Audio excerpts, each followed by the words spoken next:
Hello friends, good afternoon and welcome to Understanding Live Lectures. Dear friends, as you know that in history, we've started a series on religion, society and culture in Indian history. And today we are conducting yet another lecture in the same series.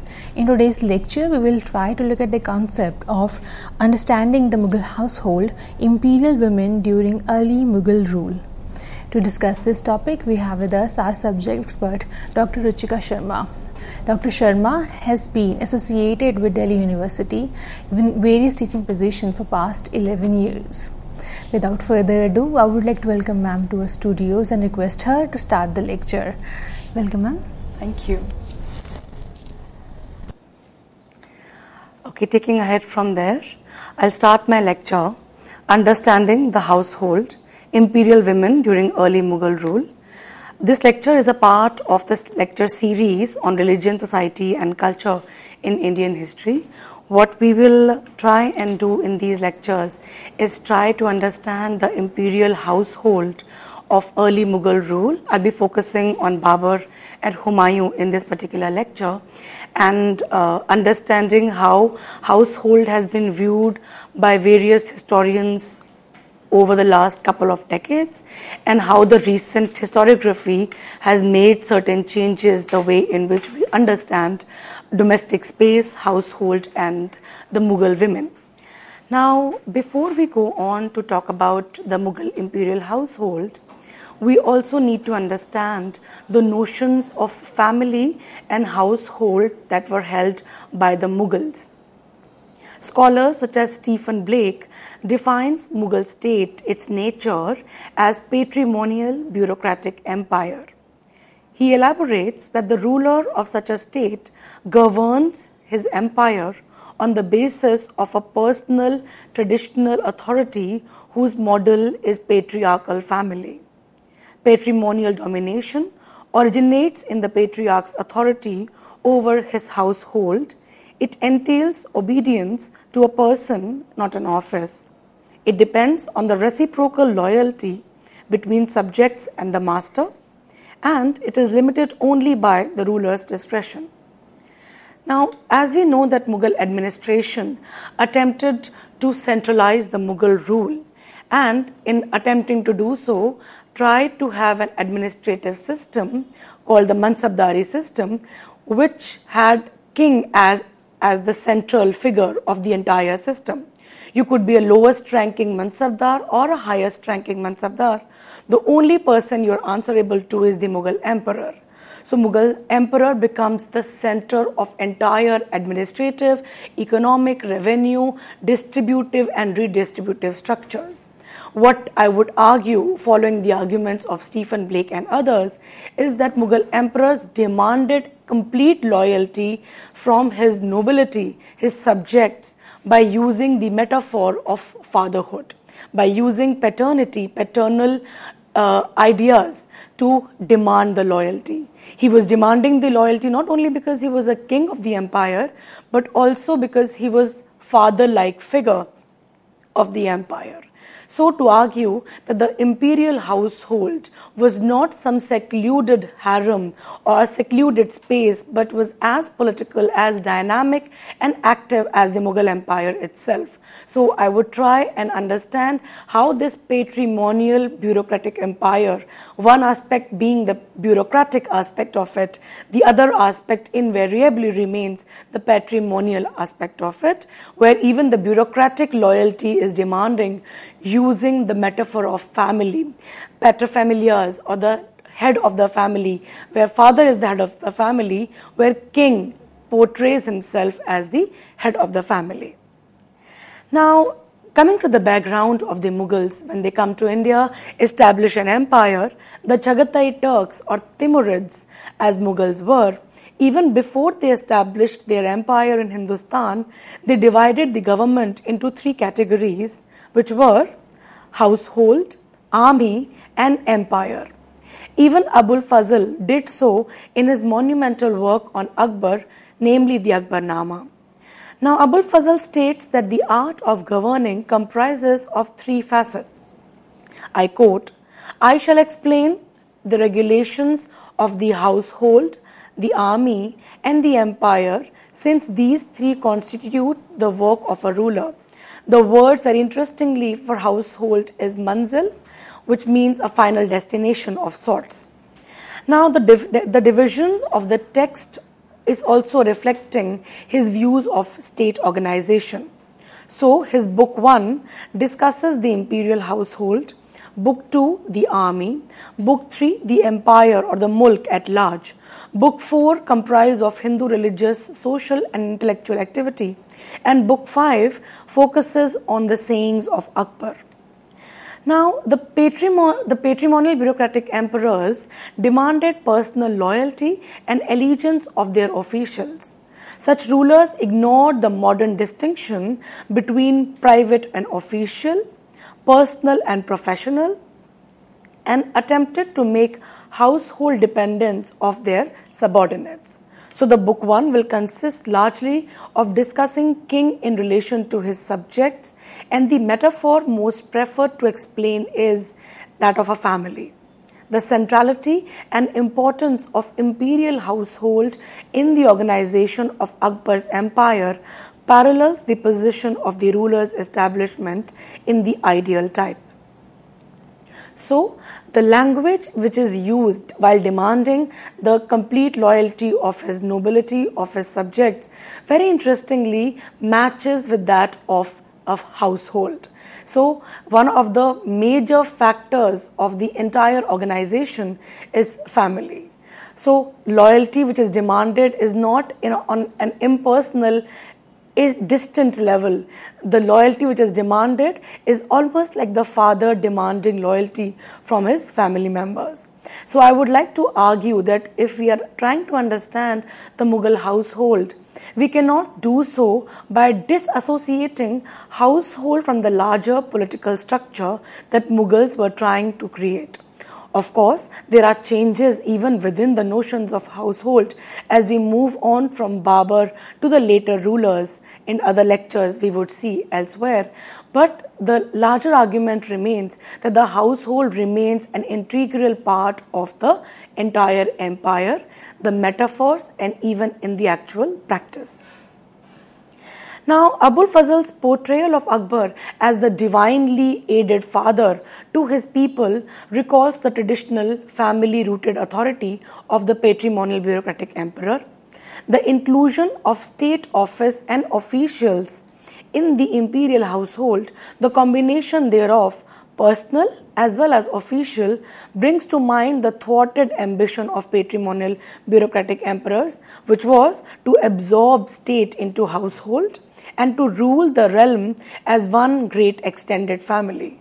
This constant emphasis on family as a political metaphor on one hand placed the Mughal emperor at the center of everything, but also on the other hand demanded loyalty to the Mughal empire using the personal aspect, thus making an overlap in understanding family, that is personal private space, and the governance or the political. Professor Harbans Mukhya points out that Abul Fazl envisions the sovereign essentially as the paterfamilias, which is father as the head of the family, even as power is envisaged as absolute power. Everything that the ruler does, every gift or mansab or the reward bestowed by him upon his nobility, his princes or subjects is a favor. Nothing is gained by anyone as a matter of right. On the other hand, Abul Fazl binds the ruler with bestowing paternal care to his subjects. So if you cannot be disloyal to your emperor also has to take care of you as a father figure. So subjects are trust from God seems to be Abul Fazl's favorite phrase for the king, as also the metaphor of shepherd, gardener or physician. Essentially, the idea of caring, which is inherent in shepherd, gardener or even the physician. Now, the king as a father motif is of course almost universal and has an ancient history with vast regional civilizational spread from Buddhist to Greco-Roman, ancient Egyptian, Assyrian and biblical kingdoms. in his portrayal of the relationship between sovereign and his subjects as emphatically paternalistic, if Abul Fazl was not being original, he was nevertheless affecting a shift of focus in his own personal context. In the notion of paterfamilias, the male head of a family or household, also finds expression in another form, governance through the metaphor of family, which remains a dominant metaphor. In a very interesting anecdote, Humayun had been witness to several misdeeds of Khurja Khan, one of his nobles, who in his opinion clearly deserved death.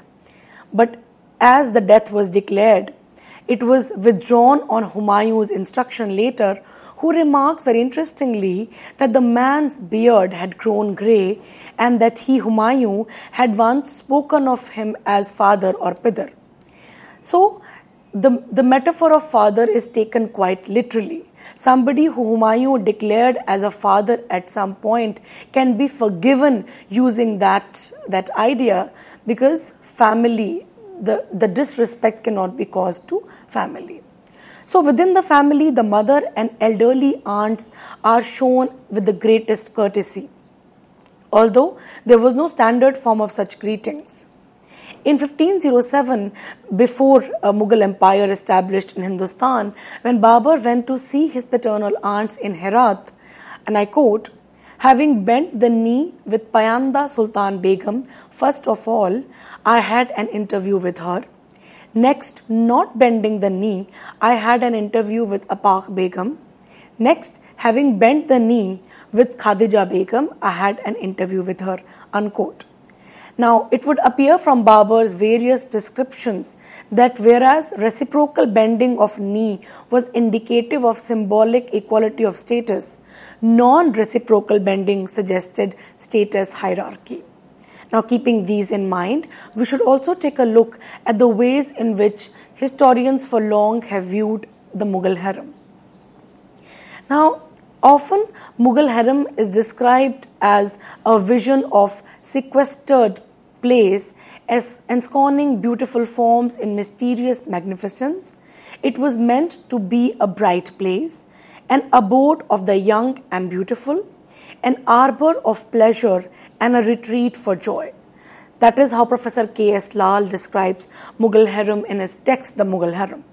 Now, the problem with this kind of a perspective of Mughal harem is it only represents Mughal harem for the young and the beautiful women, keeping out any old ladies or younger participants in the Mughal harem, any residents who were younger or older in terms of age.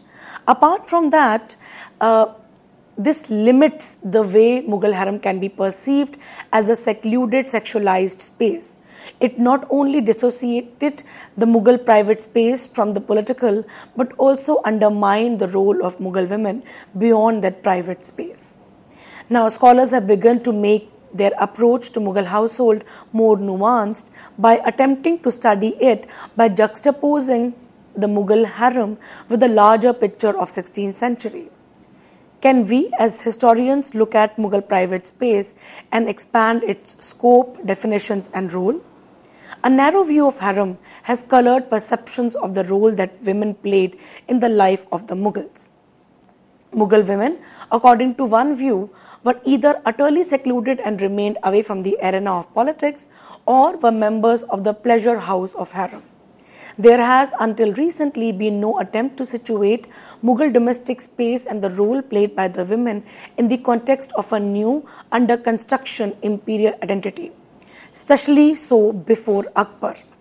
Now, Ruby Lal's work, Domesticity and Power in the Early Mughal World, tries to look at the imperial household as a dynamic domestic space. She says that while Mughal men and women acted together in many, if not most, fields with differing levels of visibility, women are depicted as being so invested in the future of the empire that their own present tends to be erased. Therefore, Ruby Lal attempts to construct the institutionalized space of domestic relations with changing meanings and contexts. Elsewhere, she argues about the role of Gulbadan Begum's memoirs as the history of a subjectivity and culture of political power and of social relationships. As a previous lecture in the same series on Persian language, its centrality to 16th century political culture in the same series has shown, Gulbadan Begum's Humayun-Nama is one of the primary sources of 16th century and was probably translated from the native Chagatai Turkish to Persian language once Akbar declared it to be the official language. What is interesting in women writing is that beyond the official chronicles which talk about Mughal women, when they write their own histories or histories of their men or their times, what is happening is that it shows us a certain amount of agency of these women. They are speaking for themselves by themselves. They are not being represented, they are representing themselves. They are using a certain metaphor, certain language, certain text, certain style of writing, giving us indication of the level of education, their level of engagement with the political structure, with the early Mughal Empire, and also the way in which they viewed themselves, which I think in the feminist historiography presents women's writing as a very crucial point when we try and understand what women write when they write their histories. Now, taking this ahead, another scholar, Lisa Balaban Lilar, situates the Mughal imperial women of mid-16th century at the social and cultural contexts as a part of greater dynastic trend.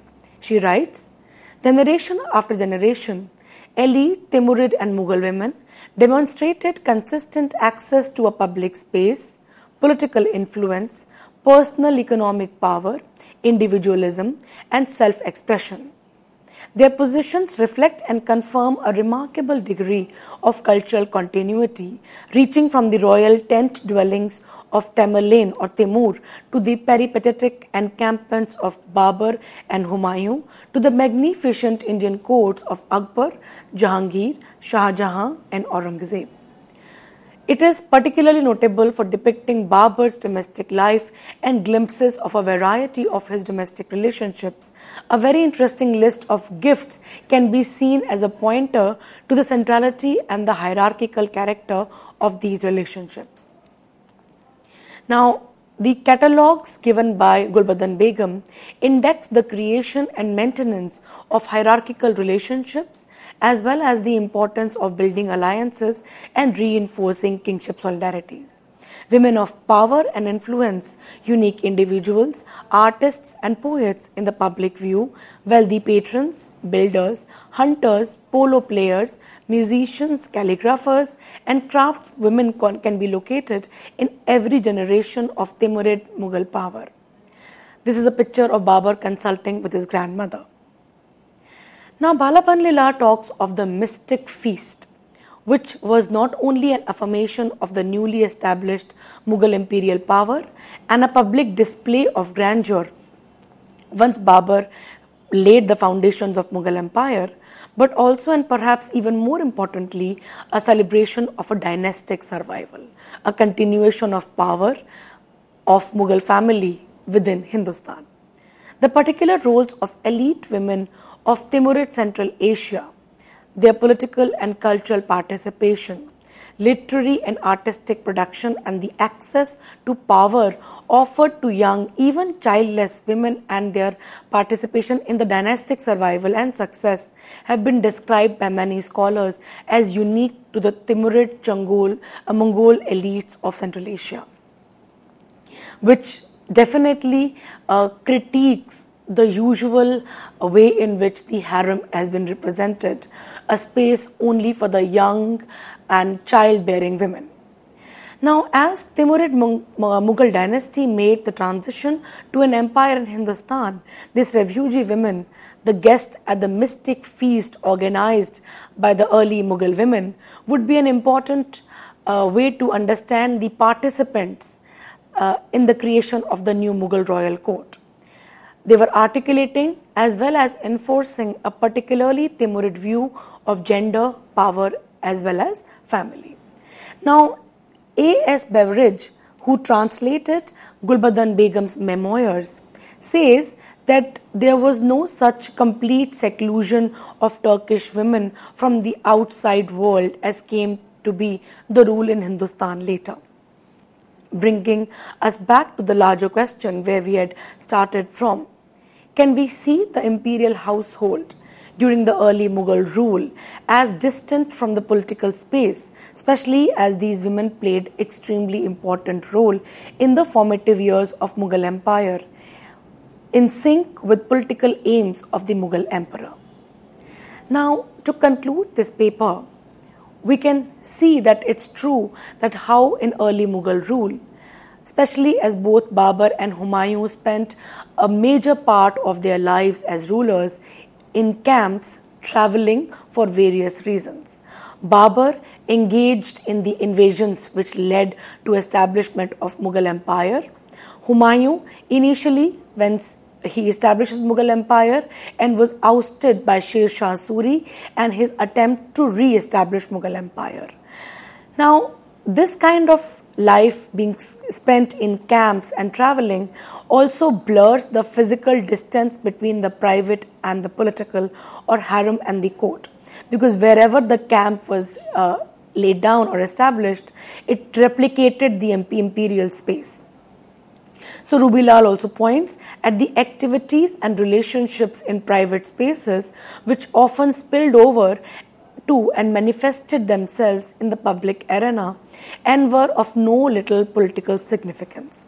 It can be argued that the strict demarcation of certain spaces as private, feminine and domestic only took place later in Akbar's time and may be related to the changing nature of the Mughal Empire itself.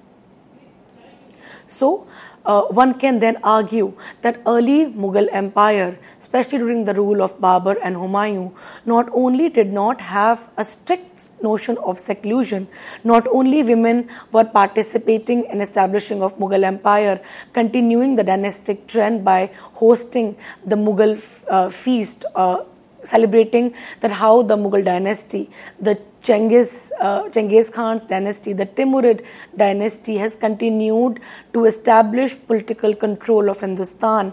The line of power has continued, and the celebration, if can be seen as social on one hand, should also be seen a political celebration which matches with what Babur and Humayun were attempting to do, establish a political rule. What is also happening is that the Mughal harem or the Mughal imperial household is not only limited to the wives or the mothers of the imperial family, but also of the Mughal women who are coming along with this new victory, who are joining the newly established Mughal Empire as survivors of changes in political dynastic rule. These women are becoming part of Mughal Empire. As their family travels to India, they also join in these imperial feasts, declaring, establishing their role as the newly established imperial elite in the Mughal Empire. Now, the concerns of Mughal women for the success of the greater imperial project and their willingness to participate in its survival and expansion were recognized and made ample use of by the men of the imperial family.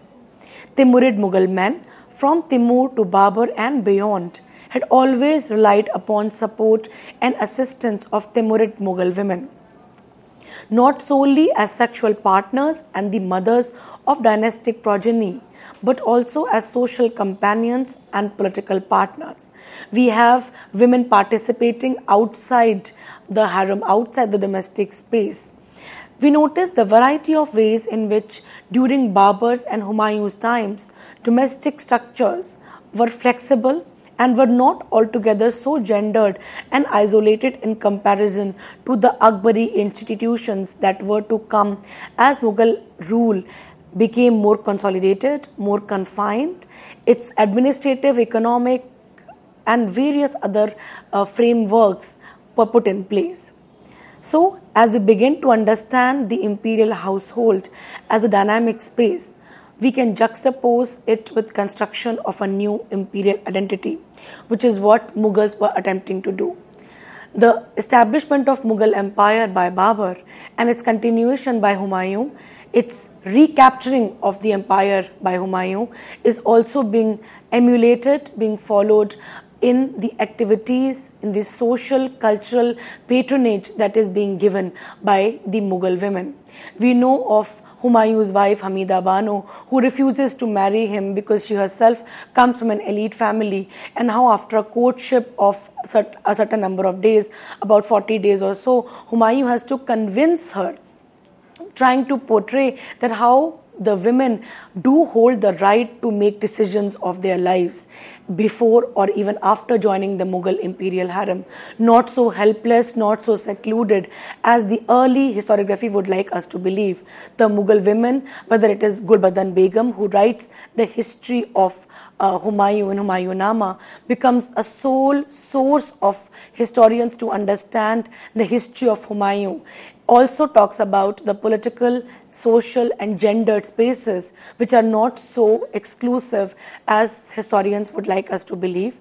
And that is why, as recent historiography tries to make it more nuanced and tries to make us look beyond this black or white kind of picture, we also need to understand that how the space of household is not so much far away from the political space. There is a lot of give and take from the imperial space in the household and vice versa.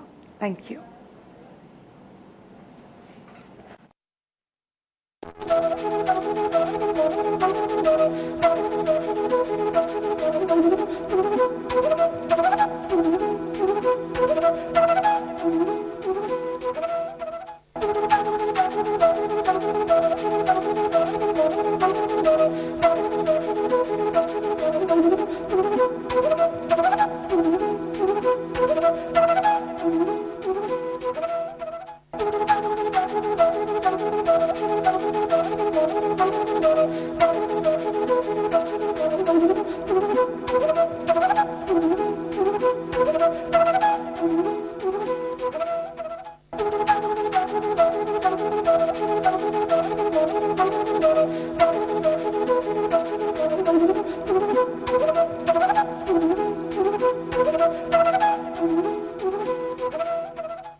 Good afternoon. This lecture will be Understanding the Mughal Household, Imperial Women from Akbar to Shah Jahan. This lecture is a part of the lecture series on religion, society and culture in Indian history. What we'll do in this lecture is try and locate the Imperial Mughal household from Akbar's time to the time of Shah Jahan. I would like to argue that in understanding the Mughal imperial household, we need to look beyond understanding the household in a social context. We also have to understand the imperial household during the Mughal rule, keeping in mind the political, economic, administrative times and changes being introduced by the Mughal rulers. The previous historiography tried to focus on imperial household in terms of the Mughal harem. The approach towards understanding of the history of women in the Mughal time, imperial women especially, was to try and understand about their times. How did women spend their time? And the focus remained on their activities of leisure or the idea of polygamy and how women only centered their existence and their life around the male members of the family.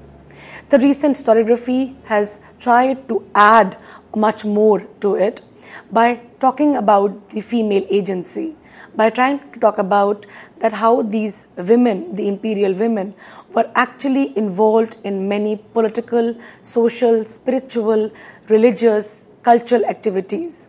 I'll be taking up from Akbar's to Shah Jahan's time and talk about how these women were not only involved in activities trying to fulfill the job of the imperial household, but also the political space itself was trying to acquire the metaphor of family and household to justify, legitimize the political rule.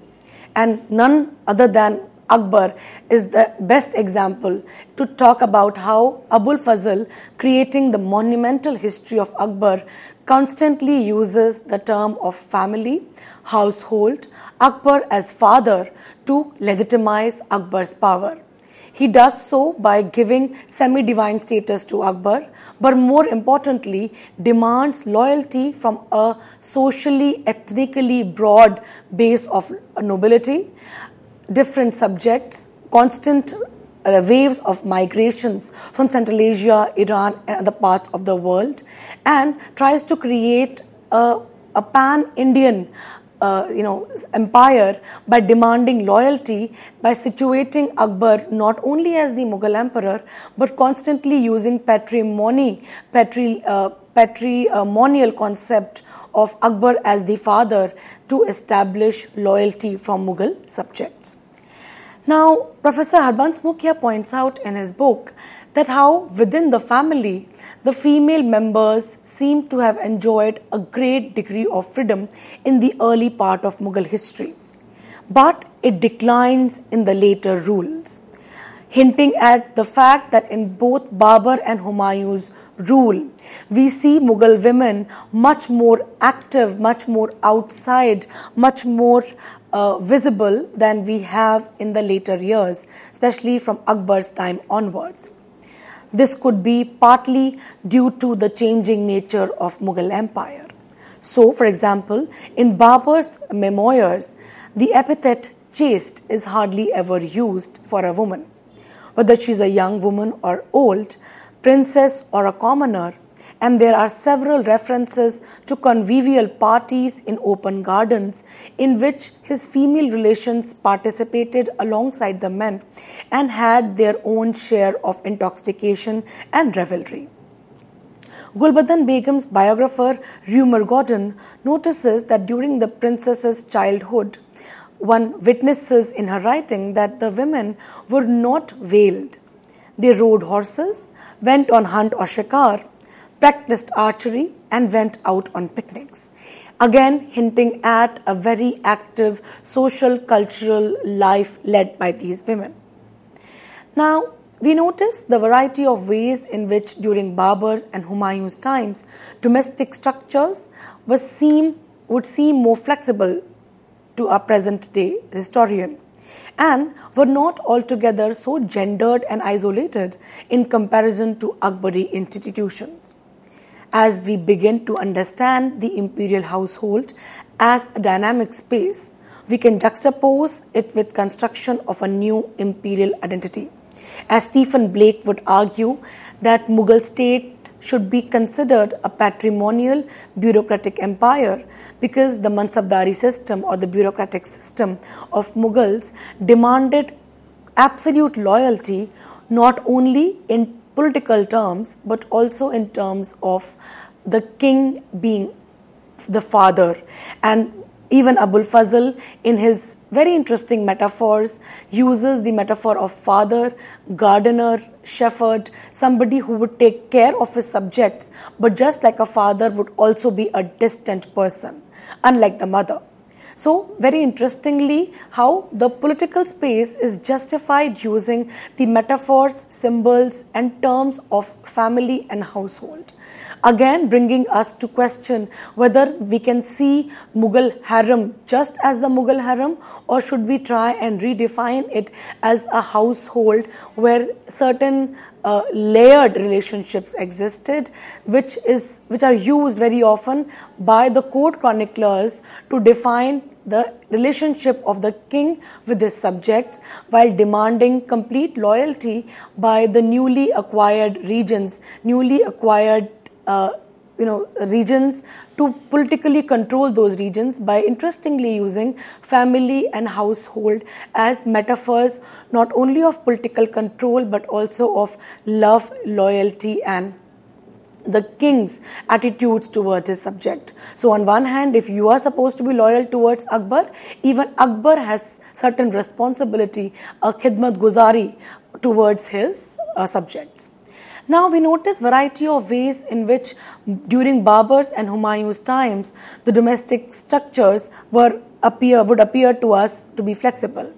But from mid-16th century, a certain change starts to happen once Akbar acquires power. The women start being away from public spaces, not so much in the early rule of Babur and Humayun, but mostly from the rule of Akbar. Now, it does give them certain agency, certain own space, but also marks their status as pivotal within the Mughal Empire. Their privacy as pivotal to the notion of the grand monarchical traditions. Now, Rubilal too, in her study, elaborates that domesticity and power of Mughal women were more institutionalized as well as regulated form of imperial statecraft and ideology during Emperor Akbar's reign, and it was central in the making of a new Mughal monarchy. Rubilal describes how the Mughal women were not ineffectual habitants of harem, but were integral part of the diverse and complicated procedures that went into the making of Mughal imperial polity. Now, the conditions and role of Mughal women changed during the increasingly regulated, ritualized rule of Akbar. The now stabilizing imperial Mughal court was definitely a new empire still. But the consolidation and providing of an institutional framework led to the establishment of a more conservative and isolated harem system than the Timurid Mughals had previously known in Hindustan and earlier. Abul Fazl describes the construction of a new private interior world of women at Fatehpur Sikri, from which the public world of politics and commerce were carefully excluded. Although it could just be an idealized version, as Abul Fazl wrote the history of Akbar's era as a normative form. For example, Akbar appointed his half-sister Bakht al-Nisa Begum, the governor of the critical Kabul province, when his half-brother Muhammad Hakim Mirza rebelled against him in 1581. Again, pointing to the fact that the highest post of Mughal imperial structure of a governor could be given to a woman. One, because she was part of family and could be trusted at a critical time like a revolt, but also because she must have been trained to actually handle a position like that. Now, another way, from a very obvious way, in which female power manifested itself in Mughal world was the figure of the forceful queen mothers who sought to advance the interests of her son, the heir apparent, or the emperor against possible rivals, and in doing so, found herself forced to intervene in the affairs of the state. We do have the political machinations of Akbar's wet nurse Mehem Anga and her mobilization of, as Vincent Smith calls, petticoat government to protect the young emperor's interests, as one significant example which portrays women's participation outside of their domestic quarters. We know that Maham Anga enjoyed great authority, which was curtailed once Akbar felt that it was encroaching upon even his own political space. Now, Maham Anga continued to enjoy Akbar's favors even when her own political faction was put out of political favors. But Akbar continued to show respect towards her because she was almost like a mother to him. While the years Humayun and Hamida Begum were away from Hindustan. But also what does mean very interesting to us as historians of women's history or Mughal history also would be that how Maham Anga, just by being a wet nurse, could wield so much of power not only on Akbar but also in the political space, as we know from various sources. Now, not only these women find space in the political working, but they also find space in official imperial histories, as the historians will talk about them. Now, many scholars point to the fact that the Mughal court had become rigid, while we do get evidence that elite women of royal family did participate and became wealthy in international shipping trade. We do get to hear of women conducting Hajj only as a group of women and were involved in travel to Hajj constantly. Apart from this, they were not only recognized scholars and patrons of arts, but also constructed luxurious garden palaces for their own use and endowed the construction of not only mosques but also markets, karvansarais, and magnificent formal gardens that changed the landscape of capital cities of the empire. Now, keeping in mind that construction of gardens for Mughals before they come to India was not only limited to an aesthetic appeal, but also was a political activity that was taken on by the imperial household. So even after they come to India, they continued to construct gardens as their political, social and cultural responsibility, as Abercock would argue that construction of garden is nothing shorter than the Mughal emperors trying to construct an empire in itself. Now, a physical distance which comes up during the rule of Akbar between the space of the domestic world and the increasing number of urban settlements built by Akbar, in reality, the Mughal women actually continue to regularly cross out of that space and come into the public forum. Again, that space was not as exclusive, the harem versus the public space. In the classic pattern of Timurid rule, the women of Akbar's court and that of his successors in many ways operated as full partners in the affairs of the Mughal dynasty. Not so visible in court chronicles often, the imperial family regularly make appearances in significant roles close to the ranks of their more prominent masculine contemporaries. Another important change that we witnessed during Akbar's time onwards is that the personal names of royal wives and female relatives usually begin to get omitted from public gaze. Instead, their identities are established with reference to the place of their birth, location, or some other indicator. Whereas during Babur's times, the names of females, daughters, wives, or sisters are actually freely mentioned in the early sources. Even Gulbadan Begum follows the same format while writing about Humayun's rule. Now, Abul Fazl gives us details of guarding of the harem under Akbar, and the emerging picture is a formidable one, in which even a bird would have found it difficult to penetrate without proper vigilance in the Mughal harem. Now, one needs to understand that these changes that were coming in Akbar's rule in context to changing political role and status of Mughal empire. But we should also try and situate the growing local or indigenous influences. So just like a broad social ethnic base of the nobility Akbar was building up, it also starts by Akbar marrying into Rajput clans as he makes them his political stakeholders. Although these alliances with Rajputs are established until Mughal-Rajput relations are strengthened, and thereafter we don't get many evidences of Mughals marrying into Rajput families from the time of Shah Jahan onwards. Now, one of the closest political allies of Akbar, Rajputs, don't use personal names of princesses in sources once they are married, with a lot of emphasis on female chastity. Now, they are then, after marriage, identified usually with reference to the name of their father or more commonly with that of their clan after they are married into that clan. Now, we also have this entire emphasis on Jauhar, keeping in mind the idea of female chastity, female honor, etc., closely linked to Rajputs. Now, a more constraining atmosphere of the imperial household has also been explained very well by Rosalind O'Hanlon in a recent study. She argues that Akbar and his group of reformers drew on a certain kind of akhlaqi literature,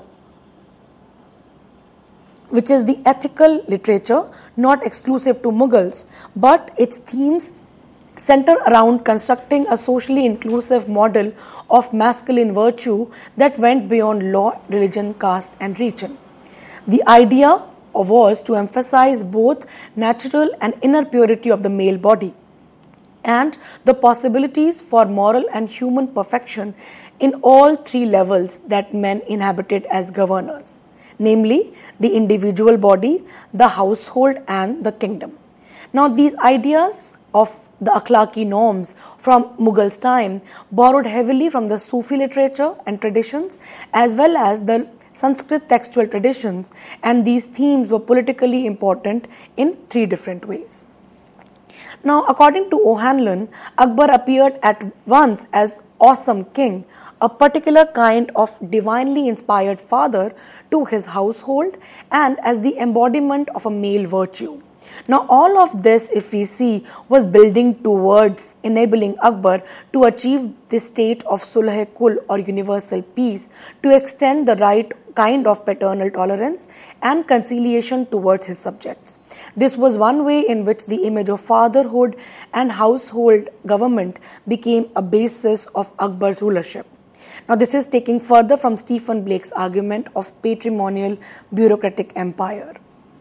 Now, Abul Fazl's emphasis on Akbar's paternal qualities drew on the norms of akhlaqi literature to create a local and naturalistic idiom of a father ruler who would look on all of his numerous dependents with the same paternal benevolence and to justly demand their obedience as a result. So, when Akbar and later Jahangir faced rebellions from their respective sons, it was the women in the harem who stood by the side of the emperor and intervened, because this rebellion was not only against a king, but was a rebellion also against a father, a king as a father. Now again, this Mughal women intervening in these rebellions establishes a clear overlap in the affairs of the court and the household. For example, Akbar's mother Haji Begum played a crucial role in bringing about a reconciliation when Jahangir revolted at Allahabad. Coming to Jahangir's rule, one must mention Noor Jahan, who not only took control of the state and administration when Jahangir was suffering from ill health and influence of opium, but also contributed to the political, architectural and cultural life of the time. Irfan Habib analyzes the increase of mansab or salaries of Noor Jahan's family members once she became the empress. This perspective asserts that the sudden political prominence of Noor Jahan's immediate extended family's finances were directly related to her marriage to the Mughal emperor Jahangir. Now, Noor Jahan's reputation as a highly skilled hunter became better known when she took on the role of an imperial hunter and protector of the people. Hunting with her husband Jahangir, on one occasion, she said to have killed 4 lions with just 6 shots while riding an elephant. Now, we all know that Jahangir was extremely fond of hunting and the natural life, and how Noor Jahan must have accompanied him during these hunting days. Also, when Jahangir was briefly taken hostage by a disgruntled noble Mahabat Khan, of all people, it was actually Noor Jahan who attempted a rescue, showing a political military skills and the power which came along with her position. Such was her political administrative acumen that not only she earned the admiration and trust of Jahangir, Jahangir actually struck coins in her name, and the royal seal would also contain signatures of Noor Jahan. Jahangir actually went so far as to grant her the rights of sovereignty, something that happens for the first time in Mughal rule. So much was her visibility that sometimes she would sit in the balcony of her palace while the nobles would present themselves and listen to her dictates.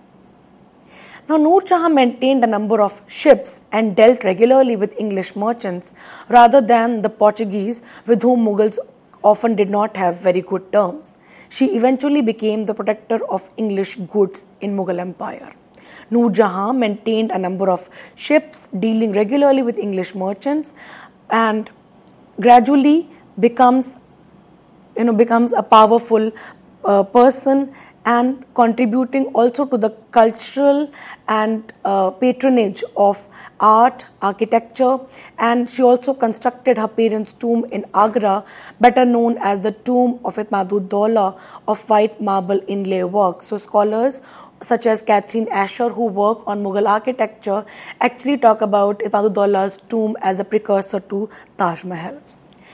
Now, if we think of Noor Jahan, we realize that Noor Jahan, who is often shown as a powerful woman and shown as somebody who captured power from the hands of Jahangir, we should also keep in mind that how it is the scholars of Shah Jahan's time, the court chroniclers of Shah Jahan, who to justify Shah Jahan's rebellion actually vilify both Jahangir and Noor Jahan. But if we see her history, if we see the strong role, her being visible in the public spaces, her patronage, and the position of her family members becoming prominent in political rule, political space, hinting towards the fact that as a Mughal imperial woman, she actually not only was powerful in the household, but actively participated in the public spaces. Now coming to Shah Jahan, who is often remembered in context of his love for his wife Mumtaz Mahal, and also by him capturing that love in the most symbolic way in Taj Mahal, which became epitome of Mughal imperial glory, which scholars such as Ebba Koch discusses wonderfully in her work, as well as of their love after her death. Now it was their daughter Jahan Ara, who becomes one of the most powerful women we come across as we discuss Mughal imperial household during Shah Jahan's rule. Both Jahan Ara and Roshanara Begum, sisters to Dara Shikoh and Aurangzeb, struggled in their advisory roles in the War of Succession. Especially Jahan Ara, who is said to have made emphatic attempts to end the political rivalry between Aurangzeb and Dara Shikoh, and also attempted some kind of reconciliation between Aurangzeb and his father, Emperor Shah Jahan. Afshan Bukhari, writing about Jahan Ara, argues that Jahan Ara does not model or emulate the details of Noor Jahan's authority in her actions, but passively accepts the elevated rank in imperial hierarchy to broadly define her own visions of sustaining Timurid Mughal supremacy and legacy. So unlike Noor Jahan, whose visions of legacy were specific to her own sovereignty and her family's success, Jahan Ara's objectives were to sustain Mughal sovereignty and Timurid legacy as a function of her elevated spiritual and imperial authority. So despite being the favorite daughter, Shah Jahan does not actually write about Jahan Ara or other women in official chroniclers. So we have Jahan Ara, just like Gulbadan Begum, expressing herself through her writing. She wrote Risala-e-Sahibiya, where she conveys spiritual vision within the Qadiriya Sufi order, which she formally joins. So she was the first Mughal family member to officially join a Sufi sect. And the other text being the Munis al-Arwaha, a biography of Hazrat Khwaja Muinuddin Chishti, both of which then become extremely important sources, not only of the times that Jahan Ara was living through, but also as her own voice in which she expresses herself, underlining what she held important, her spiritual role in the Mughal Empire. So we can say that Jahan Ara uses her religiosity and belief in Sufism as ways in which she was able to wield imperial power. After her mother Mumtaz's death at a very young age, Jahan Ara was given the title of Sahibat-uz-Zamani, which means the mistress of the age. Just like Noor Jahan, she was an active participant in the commercial sphere as she was granted the territory of Surat and revenues collected from that area, a highly trafficked international port. Now, she was also given the royal seal for political and social commercial transactions, and she was considered the official keeper of the imperial seal, which is a very powerful position. Now, on the other hand, it may have been a symbolic position, but it still speaks of the overlap between the harem or the household and the political space, which were not so separate as we can see from all of these. Now, Afshan Bukhari also highlights that Jahan Ara's sacred patronage supported both traditional Islam as well as its mystical branches. She suggests that Jahan Ara understood the powerful mediating role of architectural patronage in constructing and projecting a charitable and favorable public opinion for her authority and that of the Mughal sovereign. We also need to remember that these were the times in Mughal court when both orthodox as well as the more liberal elements both had their takers. It was probably due to this that once the war of succession amongst the four sons of Shah Jahan had settled, Jahan Ara, who had made no secret of her love and support for her brother Dara Shikoh, was treated with generosity even by Aurangzeb. She continued to take care of Shah Jahan, who was put in political jail by Aurangzeb. Even the other sister Roshnara, who was close to Aurangzeb, was less favored as compared to Jahan Ara, rose to prominence once Aurangzeb came to power, and for some time till her death actually, she continued to hold the royal seal under her authority. Apart from Jahan Ara and Roshnara, who became powerful because of Shah Jahan's love for these two, we do know of many other women of imperial household constructing mosques, karvansarais at Shahjahanabad. We also have Tis Hazari Bagh, Roshnara Bagh, Qudsiya Bagh, Sahibabad, Chandni Chowk, mosques built by Fatpuri Begum, etc. as few important constructions that added to the urban map of Shahjahanabad.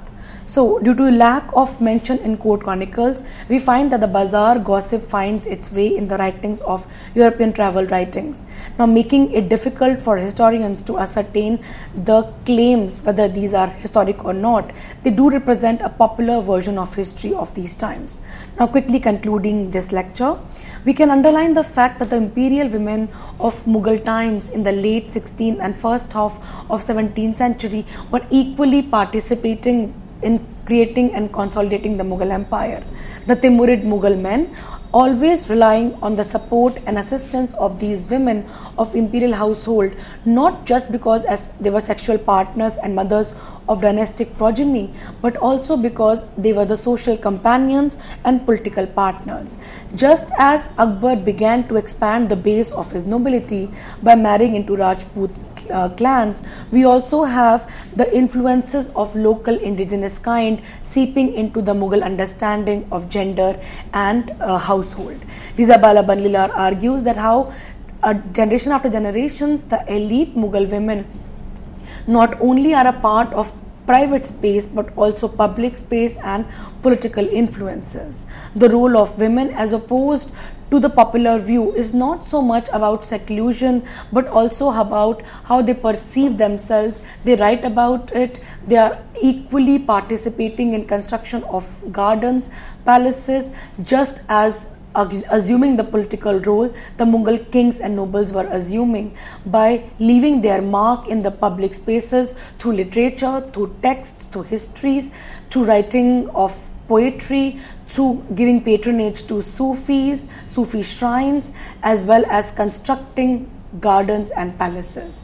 Now again, nuancing our approach towards how do we understand the Mughal women who were not only part of household as we understand as harem in the older historiography, but also overlapping in the political space by actively being involved in construction of the new imperial Mughal identity as it starts to create itself and as continues to become strong and powerful in Hindustan. Thank you so much. Dear friends, due to paucity of time, we have to stop our lecture here. On that note, we would like to thank Dr. Sharma for coming to our show and delivering this wonderful lecture.